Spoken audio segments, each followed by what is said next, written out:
All right. So for the record, if you can just tell me who you are and what it is that you do. Okay, my name is Michael Brashear. I'm currently with the Singing News magazine, which is a Southern gospel music magazine. But I traveled for many years with my family, the Brashear family. All right. Now, with that, see if you'll give me a second. There's a little something I want to show you. Does this look familiar? Oh, yeah. I think I've moved those in and out of a church a time or two. Now, am I right in assuming that you are to the right on this album Yes, sir. cover? Right. Do you remember how old you were at this point?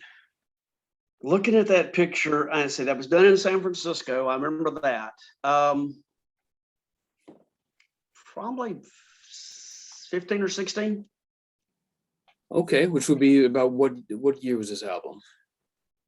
Now let's see. I was born in 61. Let's see. It would have been in the late 70s, I believe. Mid to late 70s anyway. Yeah, let's see. 70. Got to do my math here. I'm trying to think. I'm trying to get the order of the albums, and I'm thinking this would have been about 75 or 76. Probably 76. Okay. So how many albums did you do in all? Oh, wow. We pretty much averaged one a year. So I would say as a family, we probably wound up doing,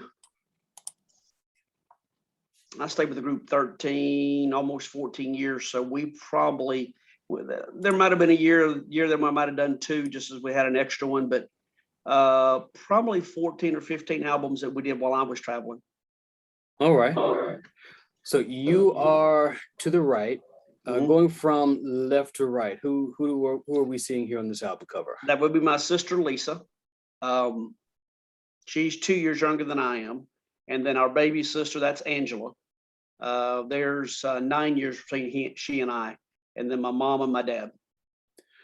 All right. And your parents' names? Janice Brashear and Gerald Brashear. All right. So this is just plain vanilla singing. And this was, you said how many albums? Which one was this in the lineup of albums? Oh, wow, this one, I'm going to say this probably came out about 1976. We did our first thing we did. It was we started in 72. First thing we did 2 45s. One was a 2-song 45, and then we did a 4-song 45. We did our first full album. Oh wow, 73, I'm thinking, when we did our first complete 10 or 12 song album.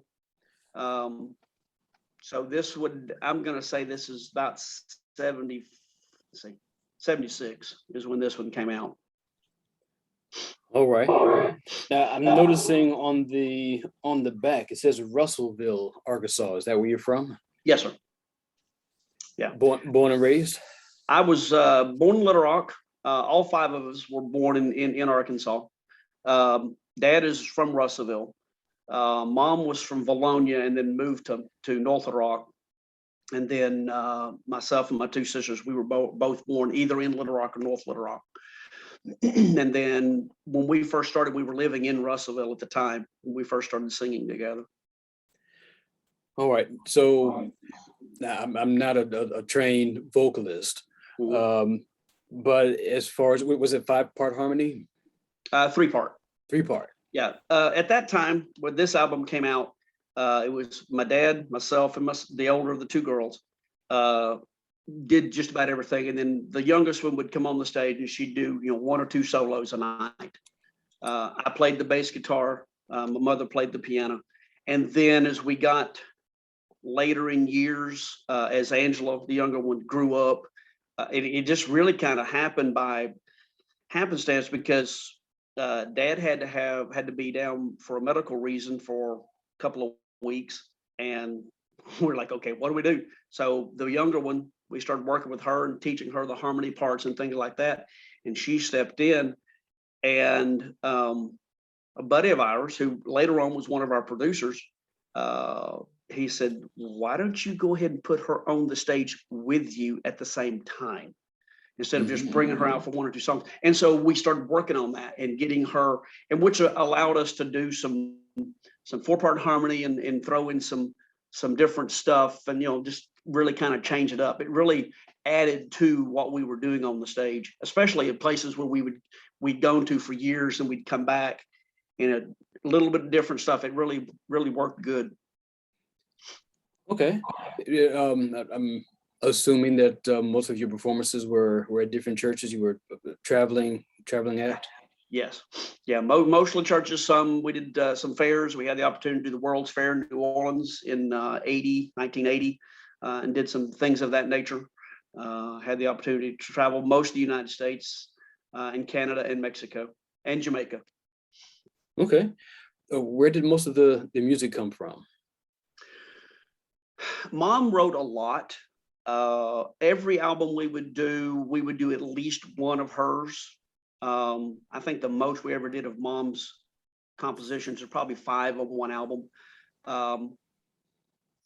Typically, every album we included at least one hymn. It's just the way it worked. Dad would pull something out, but Dad was always listening and looking for new material for us to do.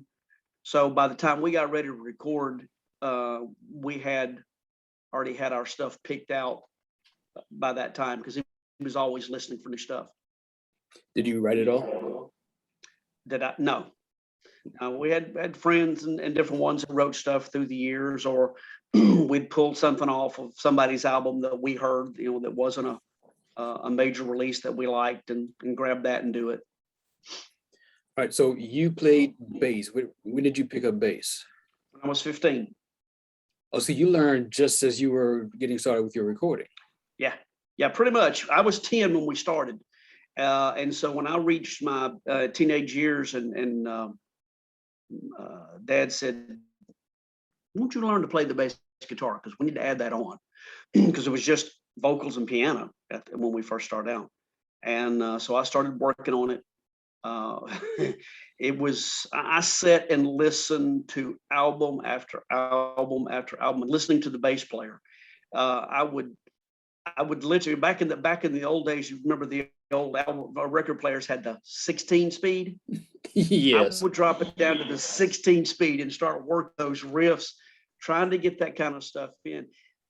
Most of my stuff I learned on my ear, but I'd have a few people would teach me some. Hey, this, if you'll do this, it'll make things easier for you. Learn the number chart, which opened up a whole new world in playing. It really simplified everything for me when I got that. So when we were going studio, before we got out of there, I always snatched one of the guys, usually the bass player's charts. So I had those, and so that way I could try to go back and catch some of the stuff that he did on the album. Did your sisters pick up an instrument? They both took piano, but they never did take it much further than that. They were mainly vocal. Are either of you still involved with recording at all? It's been a while. I did it after I left the road, went to college, and started solo ministry, and I did that for 20-something years. After the girls came off the road, they're both involved with church and their worship teams, but not much as far as recording anymore. Mm-hmm. Are your parents still alive? No, they're both deceased. Mom passed away in 2011, Daddy in 15. Sorry to hear that.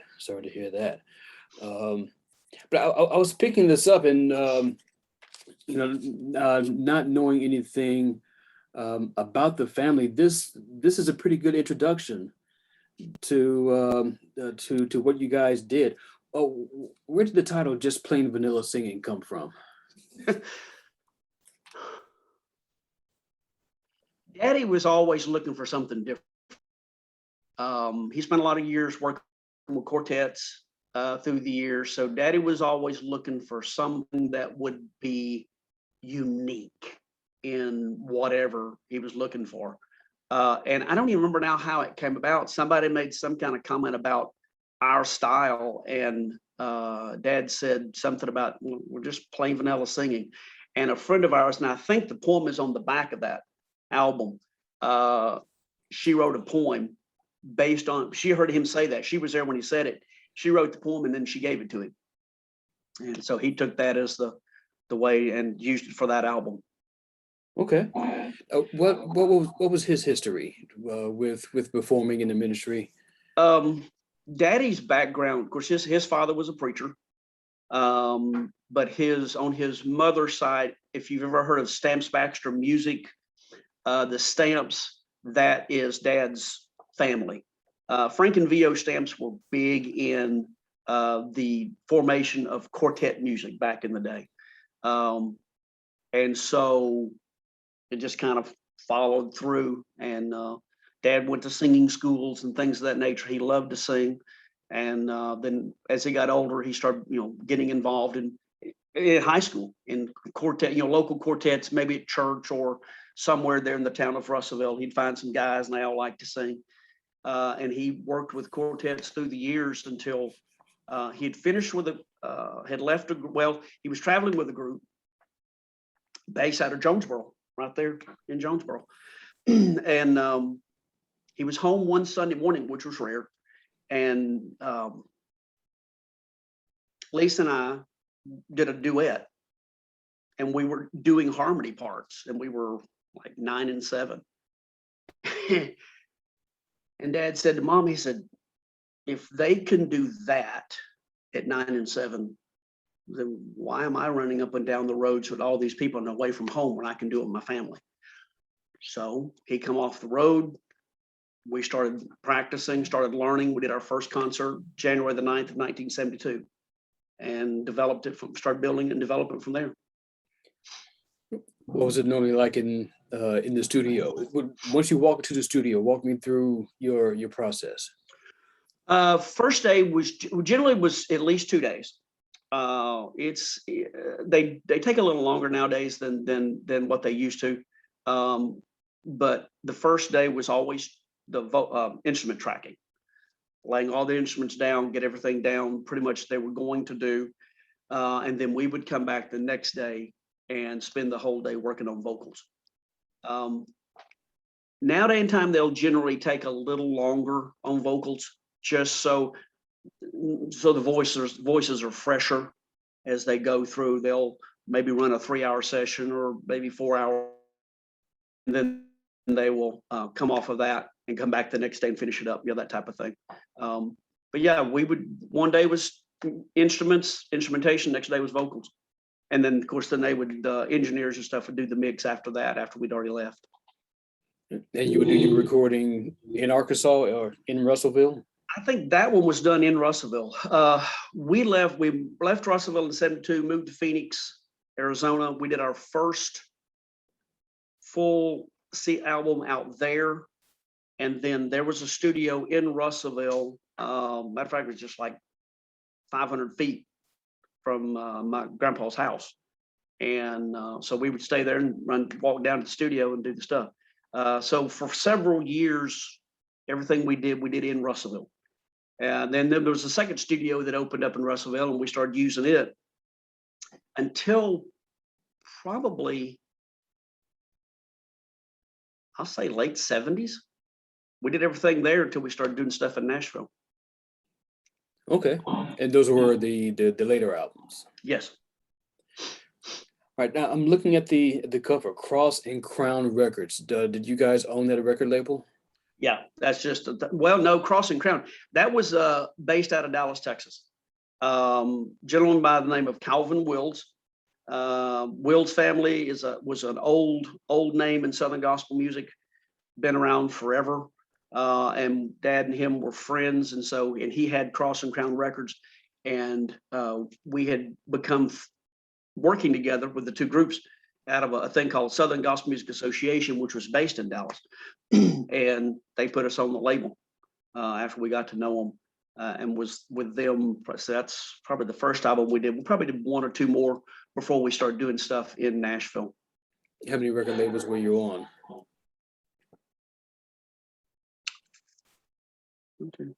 4 that I can remember.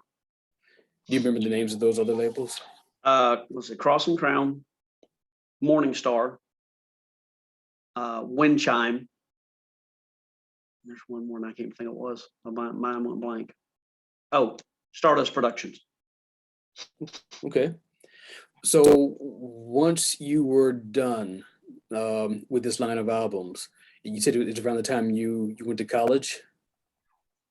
I left the group in 80. Well, I left the first time in 85, went back for a year, 88 to 89.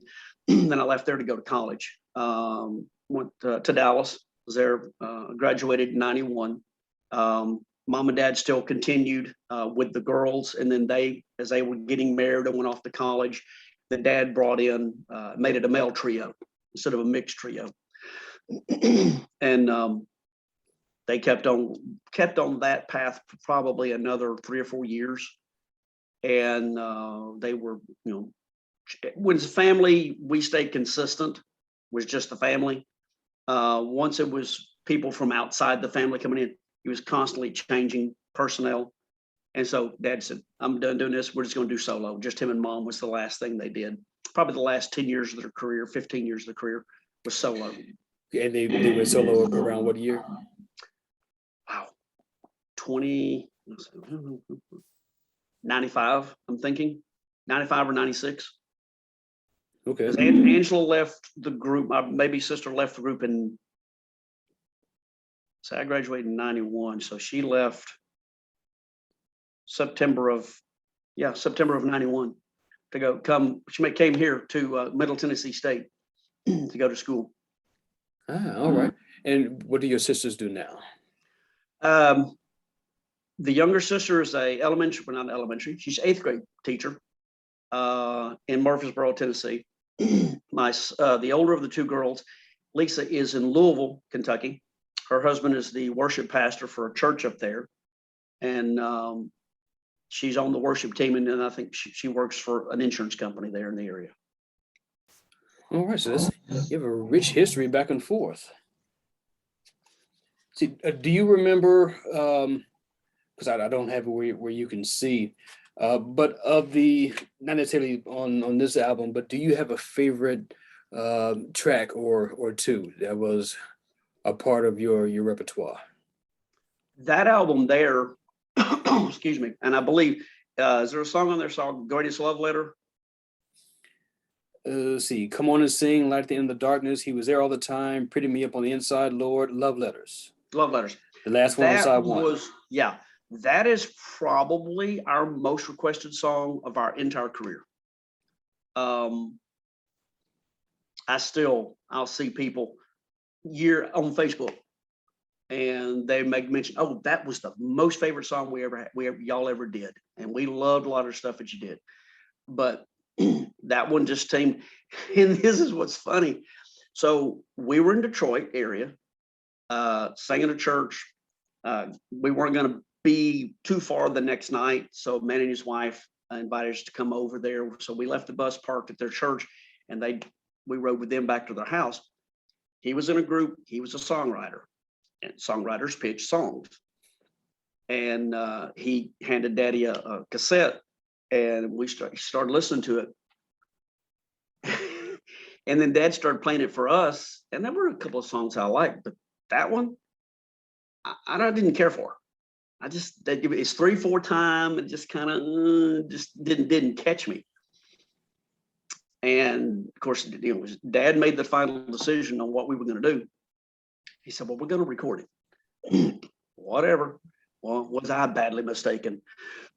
Because the thing, from the first day we staged it, was when they would finish the concert, if they were going to buy anything, they were going to buy something that had that song on it. And he actually ended up re-releasing it later when he went solo, to put it, as the voice gets older, your voice drops a little bit. So he did it in a lower key, put a little more of a Spanish flavor to it. That had a country flavor to it, went to a more Spanish flavor when he did it again. And it's still sold. People just love the song. It's kind of crazy. It just so happened that the album of yours I found had your top track on it. Well, I'd be interested to know, where did you find the album? Well, I've been kind of on a tear lately. I've been hitting a number of flea markets and Goodwills, which is where you would find a lot of these albums. Oh, sure. Yeah. And I saw Russellville, and I'm looking specifically for, Right. homegrown local albums.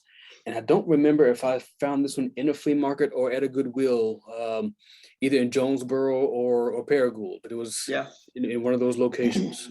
And we worked, I think I've been on every pig trail in the state of Arkansas.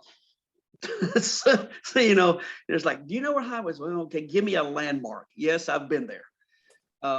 It's really funny when my mother was a shopper and she loved bargains. So, if we had the time and we saw a yard sale, she'd stop. And it's crazy when you find your own album in somebody's yard sale. That's just bad. It's just bad. But hey, it happens. I've got tons. I left when I worked for a Christian music distribution company right here, and that's what brought me to Nashville for almost 20 years. And so I understand you get loaded with stuff through the years, and I've gotten rid of a lot of CDs. At one point, I had over 1,000 CDs, and it's just from stuff that we got. We were the sales reps. They would come in and present it to us, and we would just hang on to it. It's like, okay, well, that's not my style. So here, I'm going to hand it off to somebody. So yeah, I kind of understand how people feel. Yeah, at some point you have a decision to make. Yes, you do. But is there anything else of interest that you can tell me? I don't know of anything off the top of my head. I mean, it's, we spent a lot of years running around the country. We've had the opportunities to work with some of the tops in Southern gospel. That's what we started. That's what the group was Southern gospel. I think in that Facebook post, everything you had on there, I knew 2 of the other groups on there. We had worked with them, and a matter of fact, the one that was in that post you had of the 4, the one below us and the one to the right of us were all from pretty close to Russellville. So I'm trying to remember which ones. See, there was I think the Oak Grove Singers. Okay, that was the ones on the right. They as a matter of fact, my grandfather, the church that those people were from, my grandfather had pastored their church at one time. That's what it's quite interesting. And then we grew up in a denomination called Free Will Baptist. Though the Oak Grove Singers were from Oak Grove Free Will Baptist Church. And I can't remember the other group below, but there were Was the Gospel Airs? No, that was the one on the right. What was that other one? The other group? The Gospel Messengers. That's it. 2 of those guys, two of the gentlemen in the group were Free Will Baptist pastors. We knew them, and they were from Marlton, which is back this way, but halfway between Russellville and Conway is where Marlton's at, and they were from there. Small so world. It's kind of funny that with that I knew 3/4 of what was what you had on that post. And probably if we did digging, I probably would wind up figuring out we probably knew the other ones too. I didn't recognize any of them. Well, I'm probably going to post some more because I'm good. I'm collecting more, and I'm wanting to do more of these interviews to find out about these histories. Because as it was pointed out to me when I posted them, a lot of those people aren't around anymore. No, you're right. Yeah, I think the gospel, the Oak Grove Singers, I believe everybody in that picture has passed. I did get a lead that there may be one left alive. Really? Wow. I have to run that lead down, but I think someone said that one is left alive. Well, if that's the case, then probably was the younger guy, and he would say, knowing when that picture probably was taken, I would say he's probably in his 70s by now, at least. The Gospel Messengers, the 2 guys that I know in that group, one of them's in Hot Springs. He's on staff at a church there. The other guy was in Yorktown, Arkansas. Yorktown? Yeah. And he was pastoring, but now I've lost track of those guys. I did send the guys in Hot Springs, I did send him that post. He hadn't responded back to me on it, but it'd be interesting to see if he saw it. If so, I would love to speak with him as Yeah. well. I'll get him on it. All right. Well, thank you so very much. Thank you. If it's okay with you, I'd like to keep in contact. Sure. Because I would, as I was said, I would love to collect more of this history. Okay. And also, KASU is a 100,000 watt NPR station here, Cool. Yeah. and your music I'm going to pass along to KASU. They have a very popular daily show called Arkansas Roots. Oh, cool. And if it's okay with you, I'll share the audio from this interview Sure. with KASU so that the people at large can hear your music and find out some more history about it. I appreciate that. Hey, I appreciate you. Thank you so very much. All right, buddy. Have a good one. You too. All right, Bye-bye. Stay bye-bye. safe.